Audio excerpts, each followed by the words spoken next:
Alors bonjour aussi de ma part, hein. C'est bien de se voir, hein. Ce sont des vacances, hein.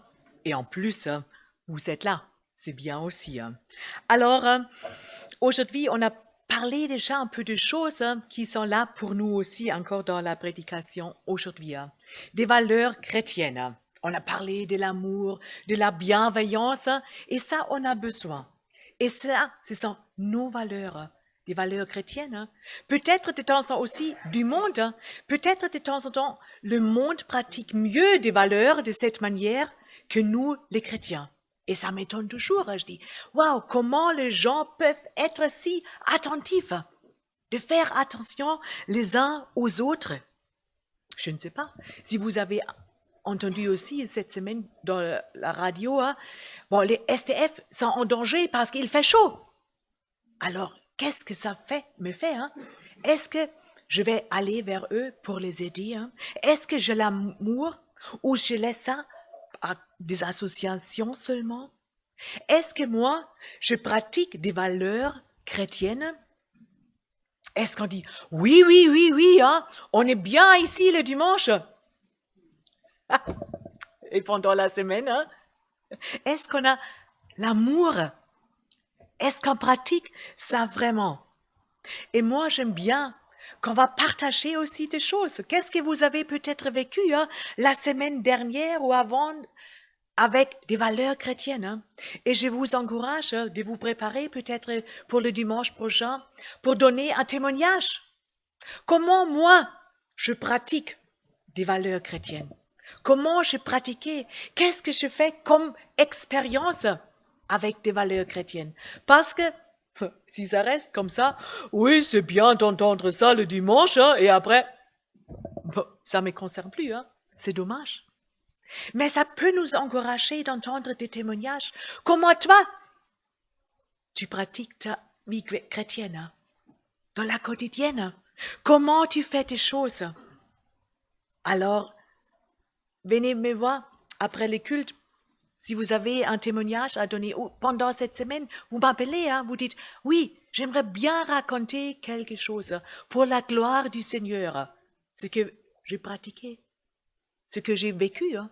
Ou peut-être quelqu'un d'autre m'a montré hein, une valeur envers moi. Alors n'hésitez pas, parce que ça nous rend aussi vraiment reconnaissants de voir, oui, ça donne la pratique. Hein. Et c'est pas seulement un beau feeling le dimanche de dire, ah oui, c'est bien d'avoir l'amour, de pratiquer l'amour. Non, de mettre des choses en pratique.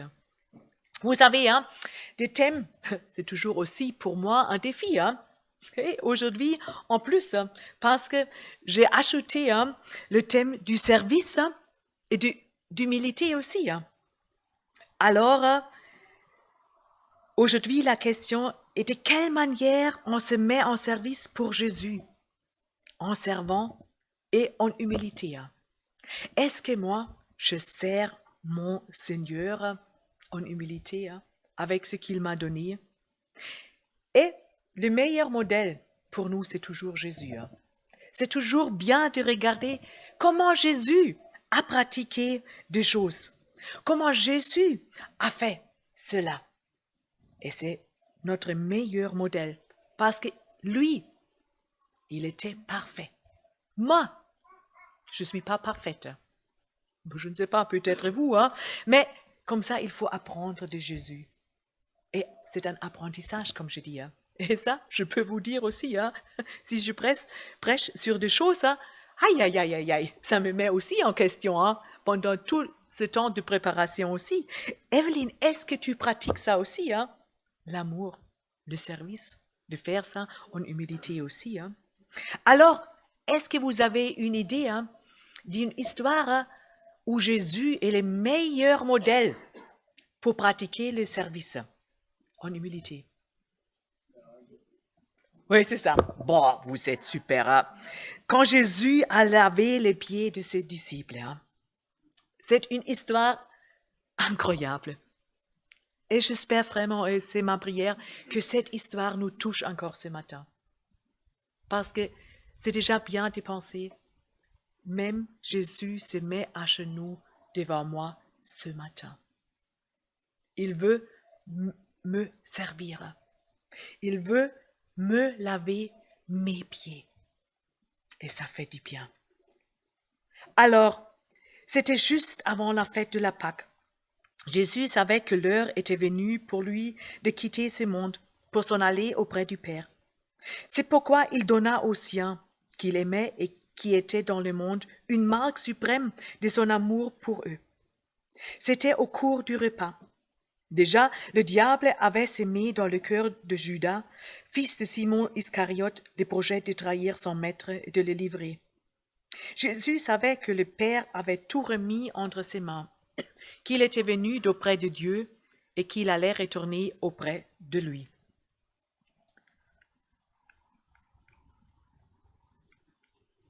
Il se leva de table pendant le dîner, poussa son vêtement et prit une serviette de lin qu'il se noua autour de la taille. Ensuite, il versa de l'eau dans une bassine et commença à laver les pieds de ses disciples, puis à les essuyer avec la serviette qu'il s'était nouée autour de la taille.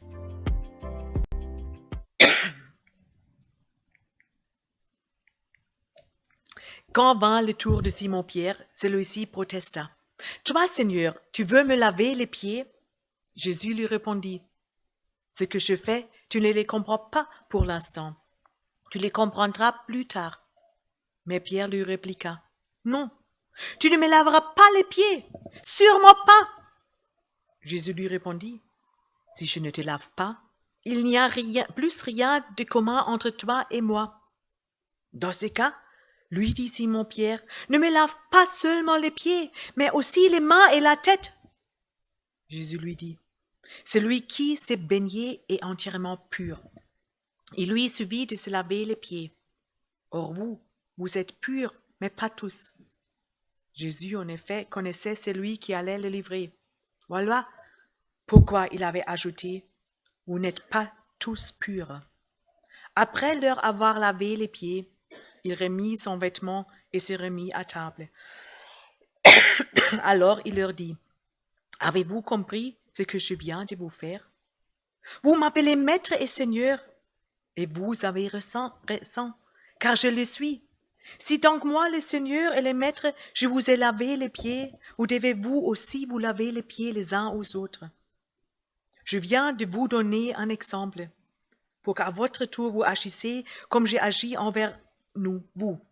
Vraiment, je vous l'assure, un serviteur n'est jamais supérieur à son maître, ni un messager plus grand que celui qui l'envoie. Si vous savez ces choses, vous êtes heureux à condition de les mettre en pratique. » Alors, imaginons-nous la scène. Les disciples sont ensemble avec Jésus pour prendre un repas. Bon, il faisait chaud peut-être ce jour-là.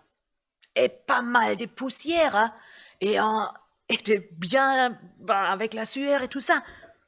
Alors c'était peut-être une odeur pas très agréable non plus. Hein. Bon, c'est un peu à côté, hein, mais ça joue avec. Hein. Et en plus, c'était très dur pour Jésus, hein, parce qu'il sait que ce sont les rares moments d'être encore ensemble avec ses amis. Avant qu'il va mourir, ressusciter et retourner chez son Père. Merci. Il est aussi dans la tristesse parce qu'il sait qu'un de ses disciples va le trahir. Et pendant un de leurs derniers moments ensemble, Jésus va leur donner un exemple de ce qui est important pour un disciple de Jésus. Les dernières choses que quelqu'un nous dit avant de mourir ou de va faire quelque chose, c'est un grand valeur. Et pour Jésus, c'était encore le service. Le service pour les autres, pour ses disciples, pour moi. Normalement, c'était normal de laver les pieds des personnes qui sont autour de la table. Mais de qui est-ce que c'était ce travail-là? Est-ce que c'était le travail de l'autre? Est-ce que c'était le travail d'un des disciples? C'est à qui de faire ça? Ah, c'est à quelqu'un. On connaît ça. Hein? Ah, c'est bien si quelqu'un va faire quelque chose. Mais si C'est qui? Quelqu'un. Si c'est pas moi. Si je vois des choses, est-ce que je vais les faire? Ou je vais dire, ah non, je vais attendre tranquillement, ce sont pas mes dons, et en plus, c'est un peu pas très agréable de laver les pieds des autres, je laisse à quelqu'un d'autre. Mais si moi, je vais voir des choses et une nécessité, je vais les faire. Peut-être ce sont de petites choses, pas des grandes choses. Je vois un mouchoir sur le sol, je vais l'envoyer. Récemment, quelqu'un a vu, la nappe avait eu une tache. Alors qu'est-ce qu'on fait? Cette personne a amené cette nappe pour laver. Elle n'a pas attendu que quelqu'un de l'église va dire, il y a une nappe à laver, non. De prendre des choses en main. Est-ce que moi, je prends des choses en main ou moi, j'attends toujours que quelqu'un d'autre va le faire? La question va être aussi, bien sûr, est-ce que Dieu me demande de faire cela? Qu'est-ce que Dieu me demande? Il me demande de servir les uns des autres, de laver les pieds, pas laver la tête. Ça nous arrive aussi peut-être très vite.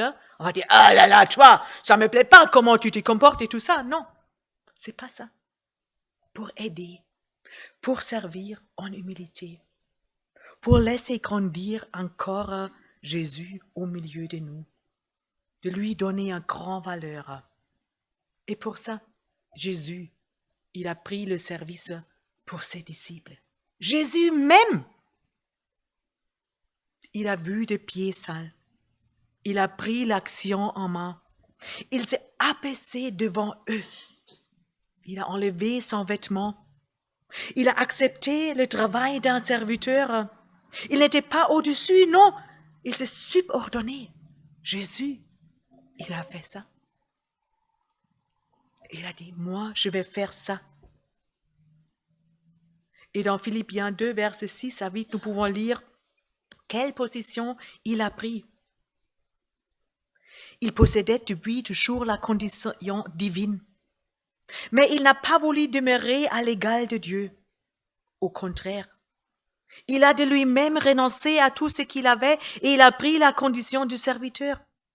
Il est devenu un être humain parmi les êtres humains. Il a été reconnu comme un homme. Il a accepté d'être humilié et il s'est montré obéissant jusqu'à la mort sur une croix. Quel Dieu est-ce qu'on a? Un Dieu serviteur.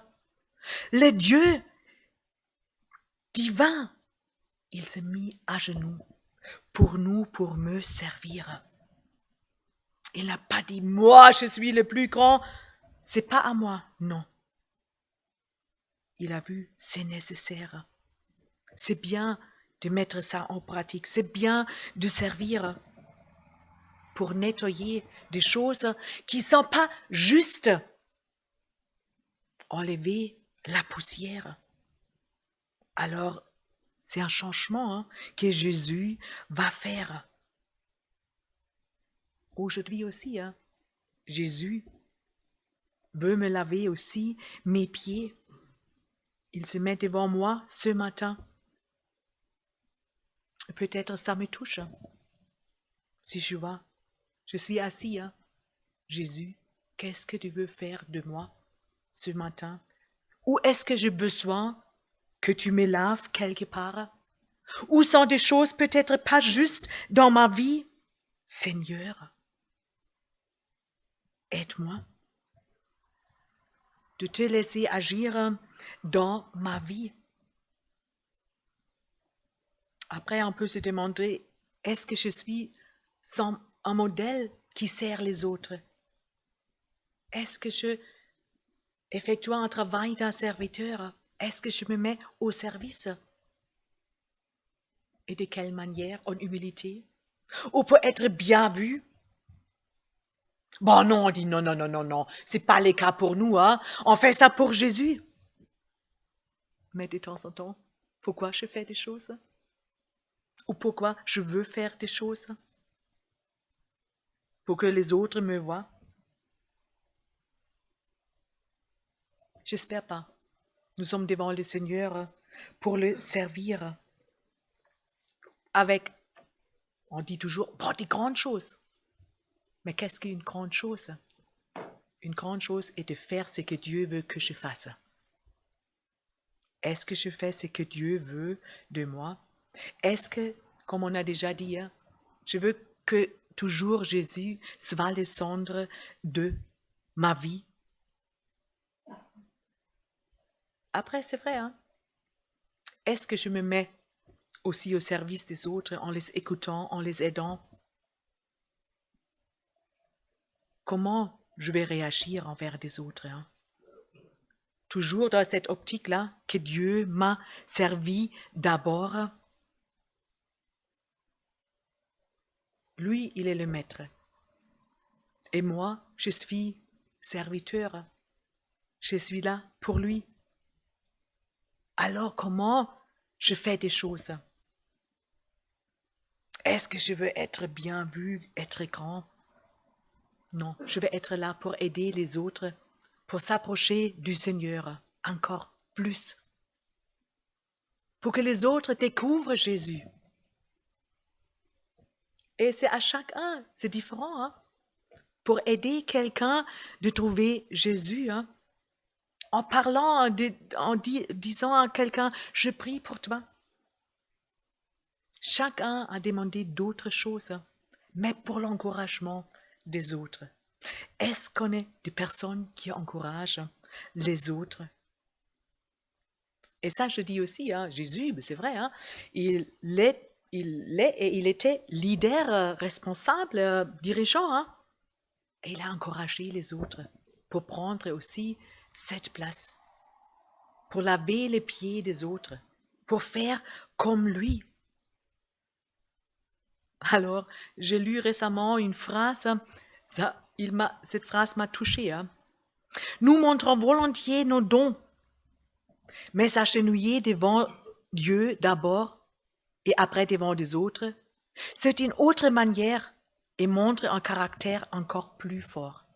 Je répète, nous montrons volontiers nos dons, mais s'agenouiller devant Dieu d'abord et après devant les autres, c'est une autre manière et montre un caractère encore plus fort.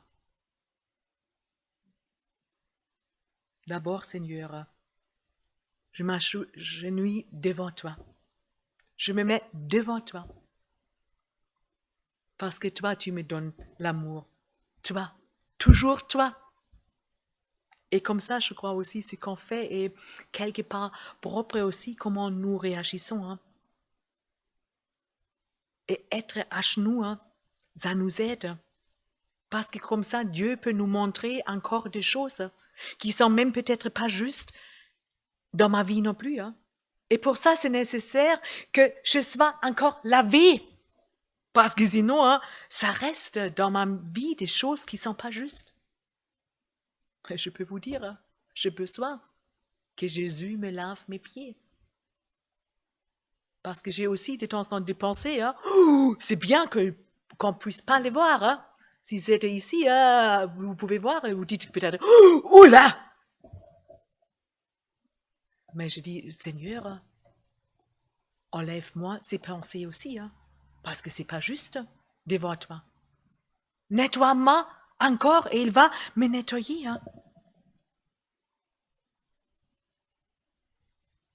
Alors c'est bien si moi je dis, Seigneur, purifie-moi, rends-moi pur devant toi.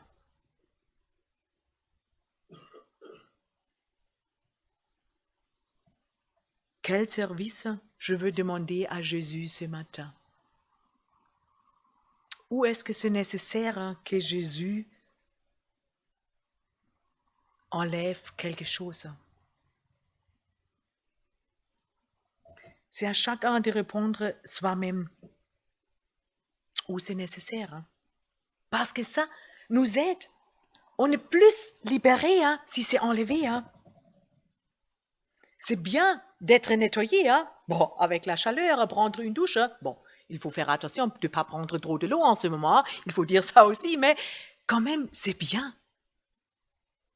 Jésus veut me faire du bien. Bon, en lavant les pieds, c'était aussi la détente à l'époque. C'était mieux pour la circulation du sang. Hein. C'est une geste de l'hospitalité. Ce sont des choses très banales aussi. Hein. Mais en plus, c'était un signe d'amour, un signe de l'humilité. Waouh! Et ça, c'est ce que Jésus a fait pour moi. Quelle grâce! Si je vais faire des choses pour les autres, c'est pas pour faire de bonnes œuvres, pour ajouter quelque chose, pour être sauvé, non. On sait, hein? C'est seulement Jésus qui peut nous sauver. Ce ne sont pas nos actes. Et quand même, c'est nécessaire de mettre notre foi en pratique. Sinon, il manque quelque chose. Dans Tite 3, verset 5, c'est écrit « Et il nous a sauvés, non pas à cause des actions justes que nous avons pu faire, mais parce qu'il a eu pitié de nous. Il nous a sauvés par le bain de la nouvelle naissance et par l'Esprit Saint qui nous donne une vie nouvelle. » Est-ce que j'ai cette vie nouvelle? Quelques-uns vont dire « Oui, j'ai cette vie nouvelle. » Chapeau, félicitations à vous, hein? Parce que vous avez compris, waouh, j'ai accepté la meilleure chose. Jésus, hein, il est avec moi dans ma vie. Ça me donne une liberté, hein. Ça m'aide pour savoir où j'y vais un jour hein, au ciel. Je vais être en éternité avec mon Père céleste. Waouh, quelle grâce! Si j'ai pris la décision pour Jésus, hein, parce que ça, c'est la base. Et comme ça, Jésus a dit à Pierre, pour ça, tu es déjà nettoyé pour les principes. Après, ce sont des choses à mettre encore devant moi. Et cette nuage principale, on peut dire, je peux choisir entre la vie et la mort. Est-ce que je veux vivre un jour avec Jésus? On peut dire, ah, Evelyne, hein, c'est un peu dur ce matin, ce que tu dis, hein? Ouais, ça, il faut dire aussi dans une église. On peut choisir entre le ciel et l'enfer. C'est la vérité, hein? C'est pas pour faire peur, mais pour dire, waouh, on a encore la chance d'accepter Jésus comme sauveur, qui m'a lavé, qui est là pour moi. Il m'a servi, hein? Et si on a accepté ça, super, c'est bien. Ça me libère aussi, hein, pour le servir. C'est d'abord lui qui me sert. Et après, c'est à moi de servir les autres.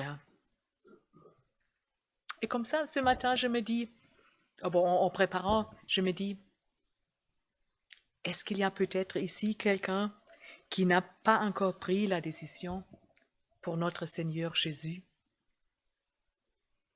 Bon, c'est à vous hein, de prendre cette décision, hein, de dire oui, je veux ou je veux pas. Mais est-ce que j'ai entendu ça aussi hein? Ou est-ce que je dis oui, les gens parlent toujours, bon, c'est bien de donner sa vie à Jésus, on a des phrases comme ça. Mais de quelle manière? Jésus, il est devant moi ce matin. Qu'est-ce que tu veux que je te fasse? Est-ce que tu veux que je te lave entièrement? Est-ce que tu m'acceptes? Est-ce que tu as des choses que tu veux que j'enlève ce matin? On peut prendre un moment d'une prière. D'une prière peut-être pour les uns, pour donner vraiment, pour dire oui Jésus, je t'accepte comme mon sauveur. Et pour les autres qui ont fait déjà peut-être encore pour répéter Seigneur, je me mets encore ce matin devant toi et je te demande de me transformer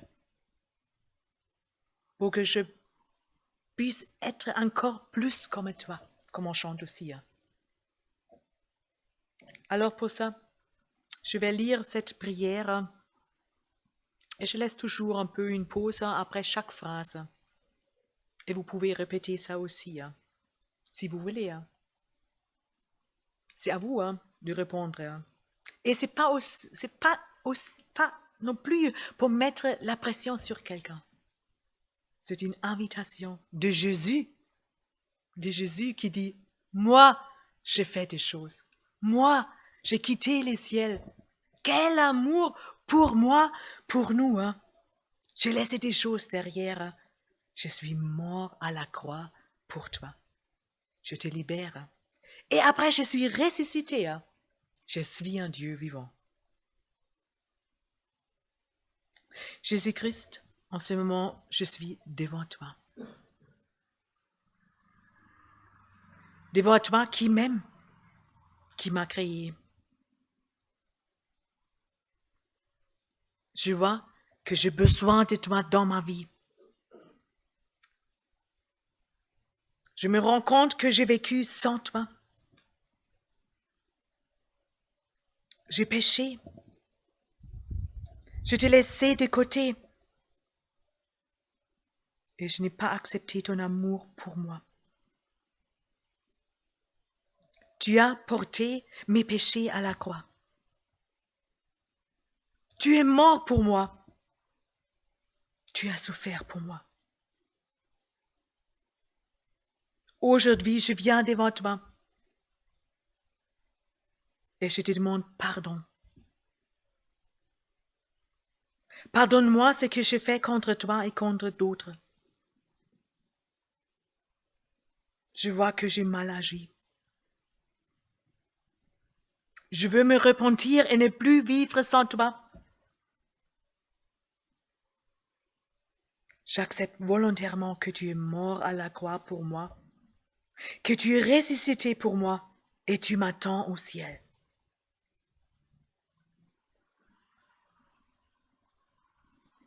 Je veux te suivre et faire ta volonté. Seigneur Jésus, sois le maître de ma vie. Transforme-moi. Je veux vivre à ta gloire. Amen. Cette prière me touche toujours. Même si on a donné sa vie une fois à Jésus, c'est toujours bien de revenir, de se dire, je me mets devant toi, à genoux. Je me mets devant toi pour me laver encore. On ne comprend pas toujours. Et si en revenant à notre histoire aussi, c'est Pierre qui n'a pas tout compris non plus à ce moment-là. Et pour ça, c'est pas grave si on ne comprend pas toutes les choses de Jésus non plus à ce moment-là. Au fur et à mesure, on va apprendre encore des choses. Pierre, cet homme qui se donne à fond, il a du mal de voir Jésus comme son serviteur, comme quelqu'un qui effectue le travail qui devrait normalement être fait par lui. Il voit mal le Messie avec les bassins et la serviette, les rois comme esclaves, et c'est vrai, c'est pas vraiment ça non plus, mais ce que Jésus a fait. Et c'est nécessaire de se laisser servir, je reviens sur ça, de Dieu d'abord.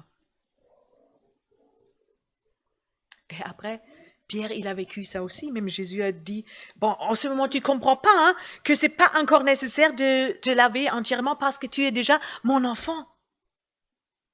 Mais après, quand il a nié Jésus, c'était nécessaire de demander encore le pardon. Et on voit, Jésus lui a donné une grande mission, il a dit, c'est toi qui vas parler de moi dans le monde entier. Waouh, Jésus! Ouais, même si on fait des choses qui ne sont pas bien, mais tu ne nous laisses pas. Parce que j'ai pris la décision pour toi. Je suis ton enfant. Et ça, on peut toujours dire, je suis ton enfant. Je reste là-dessus. Tu m'as sauvé. Et comme ça, on a gagné. Tu as gagné la bataille pour moi. Et avec toi, je peux gagner aussi des choses, dans des situations qui sont difficiles. Et si je tombe, je me mets devant toi. Alors comme ça, c'est une invitation à nous. Jésus, ce matin, qu'est-ce que j'apprends de cette histoire? Le service de toi pour moi. Après aussi, être en service pour toi. Est-ce que je choisis aussi entre la mort et la vie? Judas, il était avec. Il a choisi la mort. C'est dur de voir ça. Il y a des personnes qui choisissent la mort. Peut-être quelques-uns ne savent pas quelque chose de Jésus, mais la plupart ont entendu. Et eux choisissent quand même une autre vie. Pas cette vie avec Jésus, ça c'est dur. C'est bien si on sait quelqu'un qui est parti avec le Seigneur. Prions encore pour les vivants qui ne connaissent pas encore le Seigneur, que eux trouvent le Seigneur. Prier pour les morts, ça ne sert à rien. Mais prier pour des personnes qui sont encore vivants. Et ça, c'est notre travail. Et peut-être quelques-uns disent aussi souvent, mais qu'est-ce que moi je peux faire? Tu peux te mettre en service dans la prière. Et ça va chez toi. C'est normalement assez simple, il faut seulement prendre le temps pour ça. Alors, une histoire qui nous touche, qui nous défie encore cette semaine. Comment je vis? Qu'est-ce que j'ai choisi pour ma vie, la vie ou la mort? Comment je vais mettre ça en pratique que Jésus me demande de faire ce qu'il a fait aussi pour nous. À la fin, ce qu'on a lu, il a dit à ses disciples, si vous avez ces choses, vous êtes heureux à condition de les mettre en pratique. Alors, est-ce qu'on va être heureux cette semaine parce qu'on met des choses en pratique? De quelle manière? C'est à vous de voir, c'est à vous de répondre. Comment je vais réagir? Comment je peux laver les pieds des autres aussi, de leur faire du bien? C'est à réfléchir un peu, en leur envoyer un message, en les accompagner dans leur vie, en leur donner quelque chose. Est-ce que moi, je vais être une personne cette semaine qui aime les autres, qui est en service pour les autres, mais qui est toujours d'abord centrée sur Jésus, sur ce qu'il a fait pour moi? Alors c'est à nous de mettre des choses en pratique et de nous encourager la semaine prochaine. Comment est-ce qu'on a pu faire ça aussi? Comment est-ce qu'on a vécu ça aussi? Le savoir ne suffit pas. Il faut pratiquer l'acte de l'amour. C'est bien de pratiquer ça.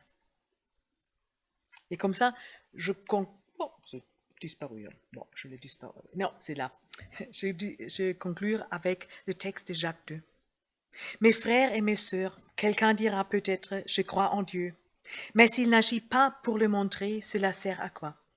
Est-ce que cette foi peut le sauver? Par exemple, un frère ou une sœur n'ont pas de vêtements. Ils n'ont pas à manger tous les jours. Parmi vous, quelqu'un leur dit, allez en paix. Allez vous habiller et bon appétit. Mais ces paroles servent à quoi si vous ne leur donnez pas ce qu'il faut pour vivre? Pour la foi, c'est la même chose. Si tu crois en Dieu, mais si tu n'agis pas, ta foi est complètement morte. Quelqu'un dira peut-être, tu as la foi, moi j'ai les actes. Je répondrai, montre-moi comment ta foi peut exister sans les actes. Et moi, je vais te montrer par mes actes que ma foi existe. Prenons un moment devant le Seigneur en priant.